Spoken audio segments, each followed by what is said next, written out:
Hi all. This is Dr. Jaya, consultant dermatologist.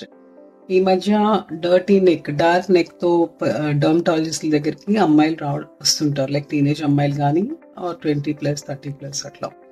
So దానికి reason ఏంటి అంటే గొలుసులు అవన్నీ వేసుకుంటున్నాము దానివల్ల అనుకుంటారు, కానీ కాదు. Dark neck are dirty neck అనేది ఏంటంటే insulin resistance, so some hormonal imbalances వల్ల కూడా డార్క్ నెక్ వస్తుంది. సో పీసీఓఎస్ లో చాలా మంది అనుకునేది ఏంటి, ఓన్లీ పీరియడ్ ఇర్రెగ్యులారిటీ ఉంటేనే పీసీఓఎస్ కాదు. దాంతోపాటు ఈవెన్ హెయిర్ లాస్ కానీ, సివియర్ యాక్ని కానీ, హిర్సుటిజం అంటే అవాంఛిత రోమాలు లైక్ ముస్టాచ్ అండ్ బియర్డ్ ఏరియాలో, ఇంకా abdominal obesity and stretch marks and even bloating issues, ఇలాంటి కొన్ని ఇవన్నీ కలిపి కూడా పీసీఓఎస్ అనొచ్చు. సో ఇందులో 1-2 సింప్టమ్స్ కూడా పీసీఓఎస్ కింద ఐడెంటిఫై చేసి వెళ్తే అది మీకు ట్రీట్మెంట్ కరెక్ట్గా దొరుకుతుంది.